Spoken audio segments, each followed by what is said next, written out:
Muy buenas tardes, bienvenidos a Agenda Mol TV. Día miércoles, como ustedes bien saben, hoy tenemos un espacio para conocer en profundidad gente que ha marcado huella. ¿Y quién más idóneo para justamente contarnos de eso? Estamos junto a don Mario Kreuzberger, conductor de televisión chileno, más conocido por muchos como Don Francisco. ¿Cómo está? Muy buenas tardes, bienvenido. Buenas tardes, Bárbara, y un gusto estar en esta agenda de Montevideo. Bueno, nosotros los miércoles de Mario nos dedicamos en profundidad a conversar, más allá de todo lo que está ocurriendo, por supuesto, de trayectoria. ¿Cómo de alguna manera la vida se va alineando, cómo se van marcando hitos que no solo afectan, benefician a la persona en el fondo que está viviendo esa historia, sino que además a todos los que lo rodean? Y justamente usted en este último tiempo, y de hecho lo tengo aquí, acaba de escribir un libro en el que comparte parte de esa trayectoria que nos gustaría abordar con usted en esta tarde. ¿Por qué se inspiró? ¿Por qué escribió este libro? Con Bueno, ganas de vivir. este es mi cuarto libro, aunque debo decir que el primero fue más bien como un folleto en que yo le ponía pantalones largos a Sábado Gigantes. Lo escribí el año 70, cuando Sábado Gigantes cumplía 18 años. Entonces le puse pantalones largos, pero tenía más fotografías que texto. Después hice un libro juntamente a un escritor desaparecido, Alfonso Alcalde, que se llamó ¿Quién soy? Que de todos los libros creo que fue el libro que más se vendió, y con ese libro hicimos una clínica para la epilepsia, para la Liga Chilena contra la Epilepsia. Esto fue por allá por el 1981, 82. Después, el año 2001, escribí Entre la espada y la TV, y 20 años después escribí este libro. Este libro principalmente habla de mis últimos 20 años, desde que cumplí 60 años hasta ahora que acabo de cumplir 80, y donde hubo muchos eventos que marcaron mi vida. Por ejemplo, el término de Sábado Gigante después de 53 años de una exitosa carrera como animador, el inicio de un nuevo programa, el estallido social, la Teletón virtual, y hubo muchas cosas adyacentes y que ocurrieron durante estos últimos 20 años, y algunas cosas también que fueron del comienzo al final. Bueno, hay una frase que me llamaba mucho la atención que usted dice, siempre se menciona, otra cosa es con guitarra, pero en el caso suyo, usted dice, otra cosa es sin televisión y sin aplauso, mezclando, como dice, todo lo que han sido los últimos 20 años, bueno, y lo que viene hacia adelante también, cómo se lo Pero cuestiona. imagínate cualquier persona, un cartero, que durante 53 años se levanta a las 6 de la mañana y reparte cartas hasta las 2 de la tarde, y exhausto llega a su casa a almorzar y sigue repartiendo hasta las 8 de la noche, y después se dedica a dormir. Y de pronto le dicen, ya no reparte cartas. Cuando su vocación era llegar a cada una de las casas, ya sabía dónde había perros, dónde tenía que tocar el timbre. Es claro, es algo distinto, pero comunicar también tiene una suerte de adicción. Y te lo pregunto a ti, Bárbara, como una persona que ya lleva muchos años en esto. Sí, es difícil pensar una vida distinta a la que tenemos ahora. Me gustaría seguir, como usted dice, ojalá para siempre en esto. Claro, pero hablábamos recién, por ejemplo, cómo los medios van cambiando, cómo los diarios, algunos de ellos, ya no están en papel, sino que están solamente virtuales, y así hay muchos cambios. Yo, por ejemplo, este libro lo hice en papel, también está en digital, pero hice un audiolibro, lo leí completo yo con mi voz.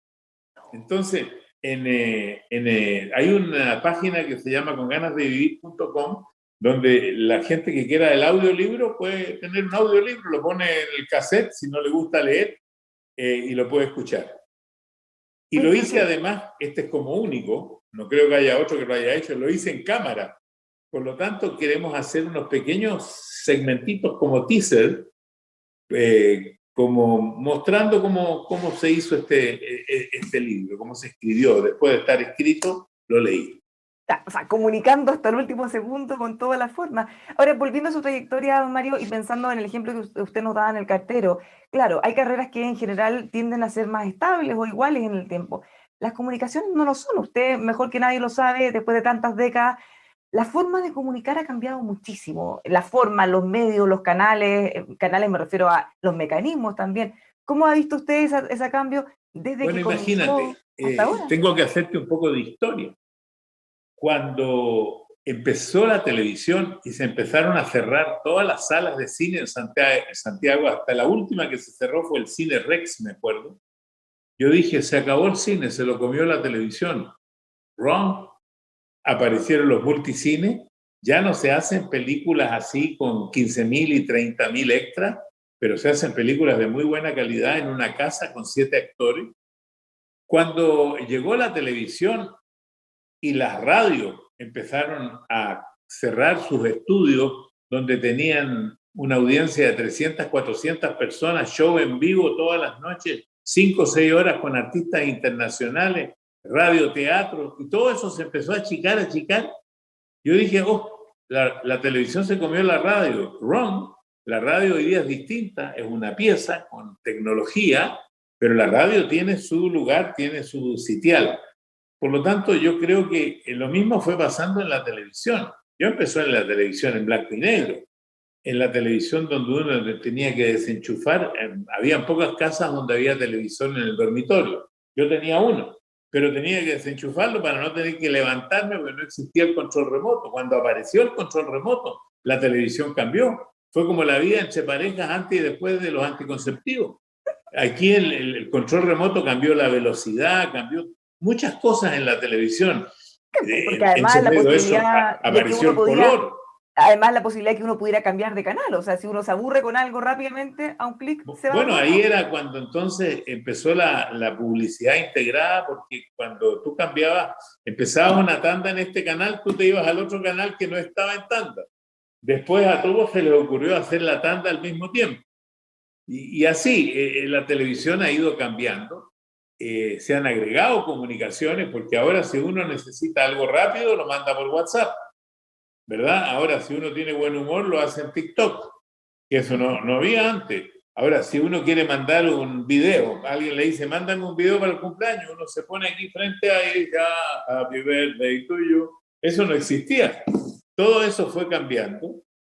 Yo diría para mejor. Ahora, todas las nuevas vertientes que hay no están reglamentadas. Ese es el único problema. Creo que falta un reglamento para que todas estas plataformas también se rijan por algunos principios, porque actualmente, por ejemplo, esta misma entrevista que está haciendo Emol TV, donde tiene una periodista a cargo que ha hecho un research, tiene unas cámaras, esto mismo sale después en 20 plataformas con otra publicidad sin que ellos se hayan movido de su escritorio. Esto se tiene que regular también. Son nuevos desafíos con las nuevas formas, como dice usted. Ahora, volviendo varias décadas atrás, ¿cómo usted se convirtió en comunicador? ¿Es algo que llevaba en la sangre? Ha visto muchas veces. Tenía una cultura familiar, un negocio familiar en el que también comenzó a ser parte. Pero ¿en qué minuto hubo un clic y cómo se le abrió una oportunidad en el mundo de las comunicaciones? Yo creo desde muy chico. Mi madre había sido cantante de ópera, no pudo realizar su carrera porque justamente la guerra y la persecución que había vivido. Y entonces ella siempre me promovió que yo aprendiera instrumentos, que aprendiera a cantar, quería que hiciera algo artístico. Yo creo que yo tenía vocación artística desde muy niño. Yo recuerdo que en Gatichave, una tienda por departamento muy grande que hubo en Santiago, a mí una vez un mago, como a los 3 años, me sacó al escenario y me cortó este brazo y después me lo alargó, sí, y me ponía un brazo así y el otro así. Cualquier niño hubiera llorado.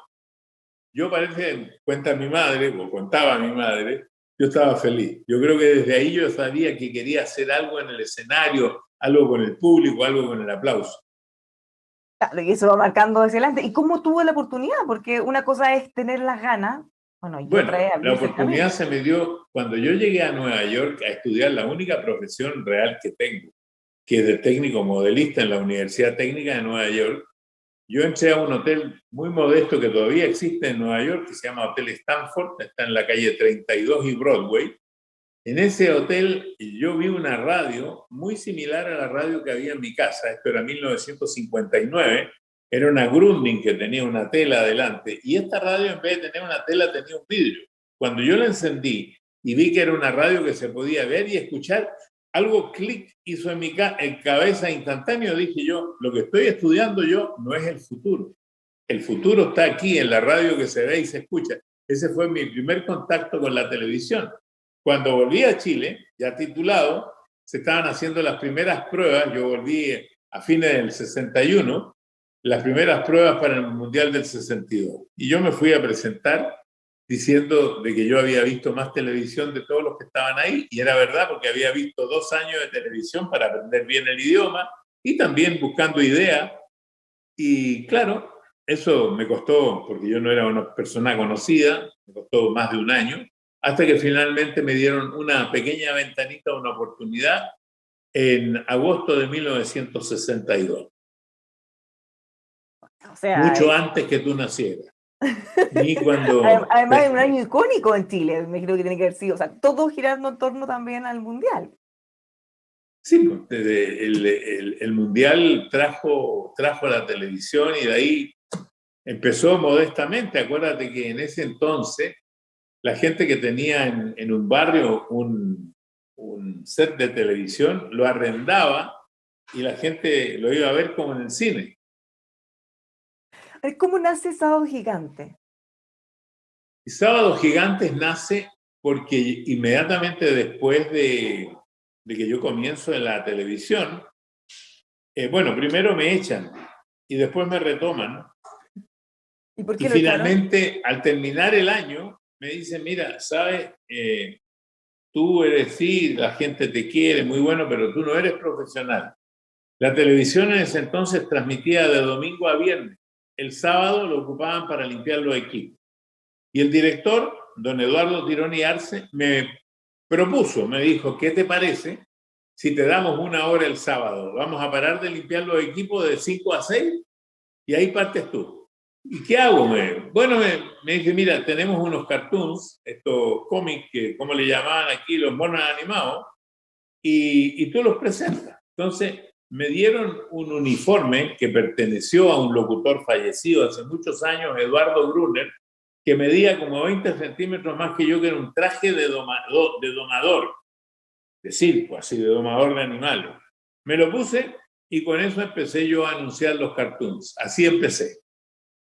Y poco a poco esto tuvo éxito, me dieron 2 horas, ya me permitieron hacer mis propios segmentos, después 3 horas, 4 horas, hasta que tuve más de 20 años, 8 horas en vivo, de 1 de la tarde a 9 de la noche cuando empezaba el noticiero.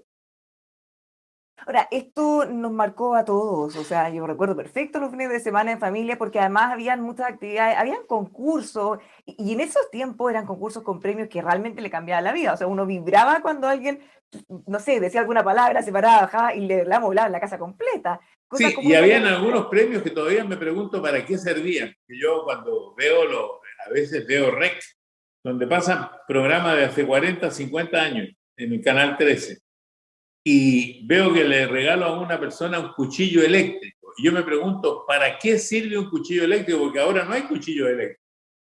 Pero en ese tiempo era como muy famoso y no sé, no tengo idea para qué servía un cuchillo eléctrico.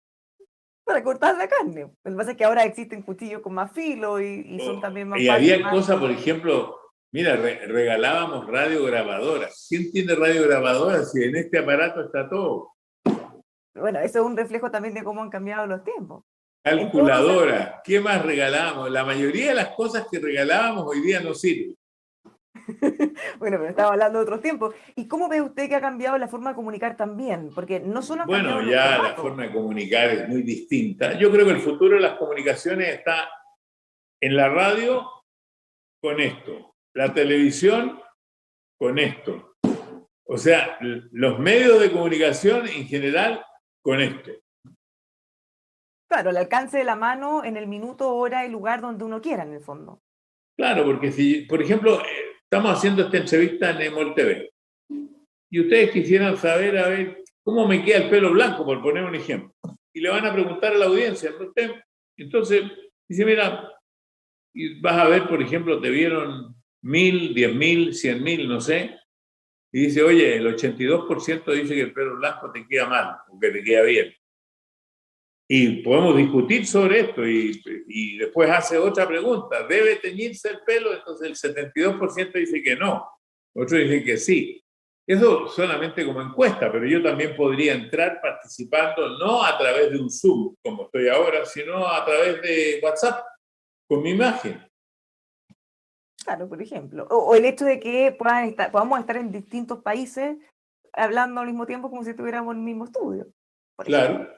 Eso Además, también son esto cosas. permite que no haya frontera, porque si queremos ver un especialista sobre algo que está en Tumbuctú, lo contactamos y solamente tenemos la barrera del idioma y necesitamos un traductor si la tuviéramos.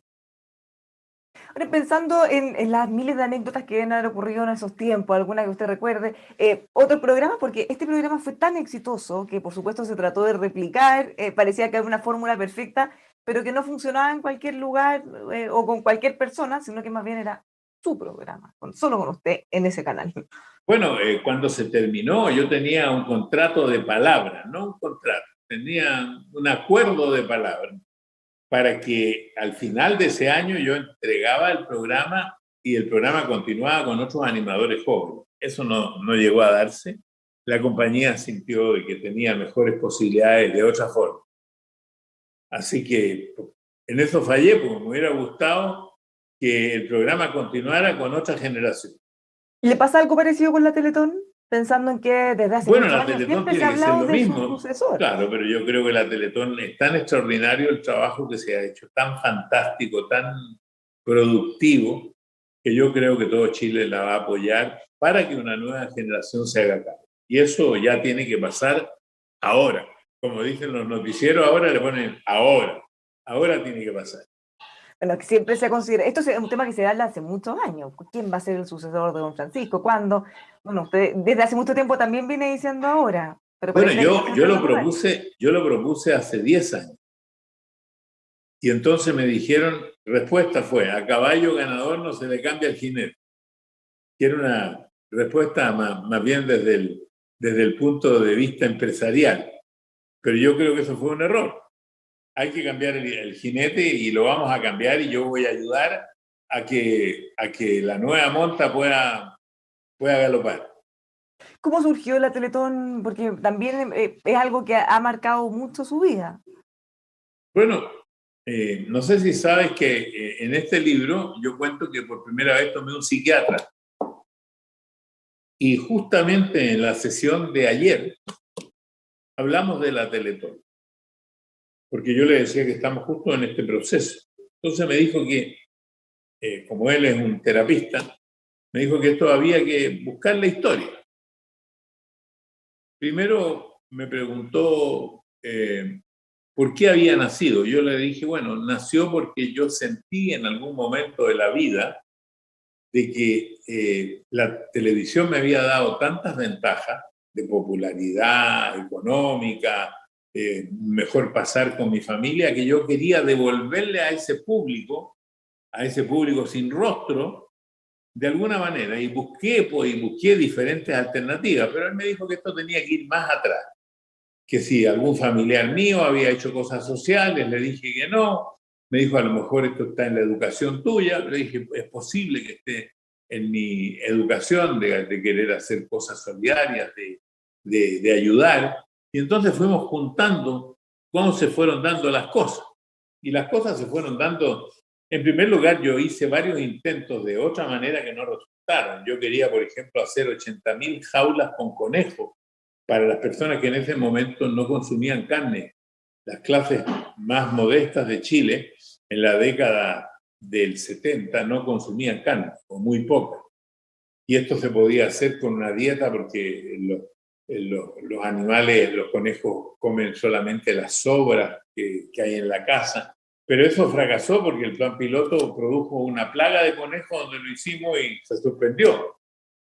Hasta que en uno de usted no reconoce Chile, que yo hacía, en los campos de Ahumada, que era una zona que ahora está totalmente poblada, debajo de una higuera, a la distancia yo vi un perro amarrado y cuando me acerqué vi que era un niño.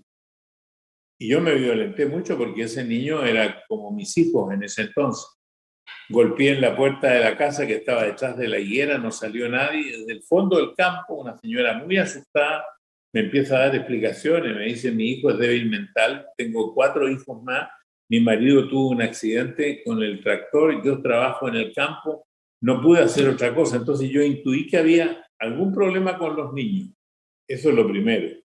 Después Enrique Maluenda tenía un programa que se llamó Dingolondango, donde me invitaron y que nosotros hacíamos cosas artísticas representando instituciones. A mí me tocó representar la Sociedad Pro Ayuda al Niño Lisiado, que tenía una pequeña casa en la calle Huerta. Y ahí vi yo con qué esfuerzo, con qué cariño, con qué trabajo se ayudaba a la rehabilitación, pero solo se rehabilitaban 75 niños al año, el 5% de los niños de Santiago. Y mira qué fantástico lo que hemos hecho entre todo Chile. ¿Y qué le pasa 42 años después atendemos el 93% de los niños de todo Chile.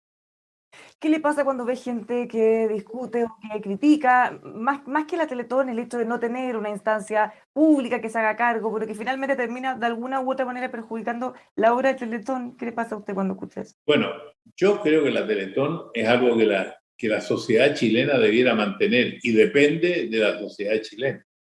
Porque para que la Teletón se haya transformado de 75 niños al 93% de la población, del 5% de la población de Santiago, al 93% de la población del país, a 14 institutos en todo el país, a que hayan 1.100 trabajadores entre médicos, kinesiólogos, enfermeras, que hayan 1.500 voluntarios, que se hayan atendido ya 100.000 niños y que se estén atendiendo 31.000 niños, que hayamos sido los referentes de la discapacidad en Chile, para que se rebajaran las esquinas, para que se construyera de manera en que se considere la discapacidad en los edificios, para que existan rampas en los restaurantes, para que existan estacionamientos para las personas discapacitadas, para que haya un 1% laboral y tantas cosas más y tanto que falta. Todo eso lo ha hecho la Teletón. Las personas discapacitadas en un país son el 20% de la población. O sea, estamos hablando de casi 40 millones, 4 millones de personas. Claro, hay mucho que hacer todavía en estas materias. Mirando lo que estamos viendo hoy, todos los cambios que se han producido en distintos ámbitos, usted también en su libro habla del fenómeno de migración, cómo lo vivieron sus padres, cómo lo vivió usted mismo cuando era chico, y ahora de grande también, ha sido usted mismo un migrante. ¿Cómo ve lo que estamos viviendo hoy en día en este mundo, pensando que hay muchas cosas que habían quedado en el pasado, quizá pareciera a ratos que se pueden volver a repetir? Bueno, lo que pasa es que hoy en día la globalización produce más ansias de inmigración. De hecho, en Chile, yo creo, no estoy seguro, no tengo la estadística, pero yo creo que en Chile ya hay un 10% de población inmigrante. Yo creo que la inmigración es una gran oportunidad, pero tiene que también estar un poco regulada para que a ese inmigrante se le puedan dar los servicios humanos que le corresponden. Entonces yo creo que eso corresponde a un acuerdo mundial, a una cosa más de las Naciones Unidas, para que los inmigrantes estén un poco más defendidos de lo que están hoy día. Hoy día el inmigrante no tiene ninguna defensa en ninguna parte y para los países al mismo tiempo que les va mejor, reciben más inmigrantes de los que pueden digerir de manera, incluso hasta los Estados Unidos. Bueno, entonces, si es que no hay planes, como dice usted, bueno, cosas de las que veíamos hace varias décadas siguen ocurriendo ahora, pese a todo lo que ha pasado entre medio. Claro, en este libro, por ejemplo, yo hablo de las entrevistas con Bush padre, con Clinton, con Bush hijo, con Obama. Y si ahora yo entrevistara al presidente Biden, yo le volvería a hacer las mismas preguntas que le hice a Bush padre sobre inmigración, porque la inmigración de los hispanos no se ha solucionado. Cuando yo llegué a Estados Unidos en 1986, se reconocían 9 millones de hispanos. Hoy día hay 62 millones de hispanos, o sea, casi el 20% de la población de los Estados Unidos son de origen hispano, principalmente mexicanos, ¿sí? Y también hay muchos colombianos y hay muchos nicaragüenses y hay muchos puertorriqueños, son las comunidades más grandes, pero hay gente de todas partes. Ahora en el Perú, en la votación, se decía que se calculaba como en este momento no me acuerdo exactamente, pero no sé si 400 o 300.000 peruanos en Estados Unidos. Ah, se abre las fronteras a todo el mundo. Bueno, ese es uno de los capítulos también que usted mencionaba. ¿Cuáles de las cosas que están en este libro, Mario, le emocionaron más a escribir o qué anécdota para usted ha sido de los que más lo han marcado? Para Bueno, pensarlo y lo que van a encontrar quienes lean su libro. el contar, en este libro cuento el backstage, o sea, lo que pasó conmigo detrás de haber dejado después de 53 años de Sábado Gigante. ¿Qué pasó conmigo cuando dejé de trabajar en Telemundo? ¿Qué me ocurrió cuando hicimos esa extraordinaria Teletón virtual? ¿Qué sentí que viví mientras pasaba el estallido social? ¿Qué viví los primeros años de la pandemia? Cuento también mi lucha con el peso, le puse el peso de mi peso a uno de los capítulos. Tengo muchas historias, hice una Teletón una vez en el aire y cuento toda esa historia. Hay muchísimos capítulos, digamos, a uno se le van olvidando los nombres de los capítulos del libro, que son... Pero ahí usted cuando habla del peso de mi peso, en el fondo, o el peso del peso, bueno, en general en televisión, siempre la gente piensa que las presiones, el aspecto físico, todos esos temas son mucho más fuertes quizá que en otro tipo de trabajo. También hay algunas caricaturas o quizá gente que piensa que esos son temas más de mujeres que de hombres. ¿Qué nos puede contar usted cómo lo vivió? Bueno, yo en el peso de mi peso nunca trabajé de bonito, sino que siempre tuve que aceptar como era, ¿no? Pero yo era tenía un poquitito más nunca fui obeso, pero siempre tenía un poquitito de exceso. Aquí cuento Mr. President, cuento todas las entrevistas con los presidentes, ¿ah? Hablo de una nueva oportunidad, hablo de la familia, hablo de un hecho que yo le puse un premio por escuchar, hablo de la solidaridad, hablo de la música mexicana, que yo escribí canciones mexicanas, hice un long play de música mexicana, porque de cada 100 espectadores que tenía, 80 eran mexicanos. Había una comunidad mexicana grandísima. Después cuento mis sensaciones de la llegada de los 80 y el epílogo, que hay que aprender siempre en la vida. Nunca se deja de aprender. Esos son los desafíos que van creciendo también. Ahora, ¿qué viene para usted? ¿Qué tiene en mente? ¿Qué cosas le gustaría hacer ahora, dejando atrás lo que había hecho por tantas décadas? Bueno, voy a hacer una serie de programas para CNN en español que se llaman Reflexiones. Ya hice un ciclo antes, voy a hacer un nuevo ciclo. Tengo presentado a una de las plataformas digitales una idea que todavía no ha sido aprobada y estoy trabajando en hacer esta Teletón, que es como mi Teletón de despedida, ¿no? Para ayudar a una nueva generación que continúe con él. Don Mario, otra cosa, porque hemos hablado de los cambios en la forma de comunicar, pero con respecto a forma, fondo, ¿cómo ha visto usted eso también respecto a, por ejemplo, las cosas que se podían decir y las que ahora no? La forma de hacer humor de antes, que ahora ya no va más. Es que mira, esto hay que ponerlo con ejemplo.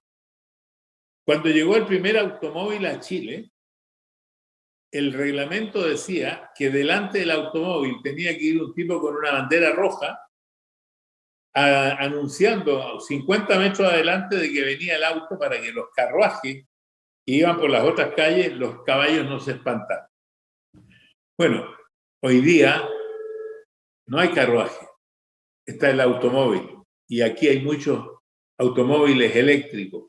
O sea, cada vez que va avanzando el mundo nos tenemos que ir adaptando a una nueva forma de vivir. Antes la única manera de comunicarnos era si nos conseguíamos un teléfono público. Hoy día no existe ningún teléfono público en ninguna parte. Pero si estábamos en la calle, no teníamos cómo comunicarnos si no era a través de un teléfono público. Y los negocios, decía un lechero, no se presta el teléfono. ¿Verdad? Entonces, cuando tú me dices, hay cosas que hoy día no se pueden decir, claro, porque la sociedad va avanzando y lo lógico es que nosotros también avancemos, los comunicadores me refiero, la gente que hace la comunicación. La inclusión hoy día es mucho mayor. Es difícil jugar con criterios actuales, quizá nuestras conductas pasadas. Era otra cosa lo que conocíamos, era otra forma de relacionarnos también. Exacto, por eso que yo creo que el mundo no se puede detener y tenemos que, creo que ayer vi que se inauguró en el norte de Chile una gran, no sé, como una gran planta de electricidad solar, que le va a dar a no sé cuántos lugares del norte, le va a dar electricidad. Ese es el futuro. Entonces ya no se van a necesitar esas caídas de agua para mover turbinas o usar carbón. Tenemos que adaptarnos a los tiempos nuevos. Hoy día el litio es lo importante y no el carbón. Don Mario, muchísimas gracias por haber conversado con nosotros. Bueno, anécdotas de ganar millones que lamentablemente en este poco espacio no pudimos abordar. Bárbara, muchas gracias. Un saludo a toda la gente que nos haya escuchado en esta agenda de EMOL TV. Muchas gracias. Pues aquí está. Buenas tardes, buenas con tardes. ganas de vivir para quienes se quieran con gusto poco, quieran conocer más anécdotas, más pasajes de la vida de don Mario Kreuzberger. Muchas gracias, don Mario, que le vaya muy bien. Muchas gracias, adiós. Ya, pues dejamos a todos invitados a seguir junto a nosotros aquí en emol.com.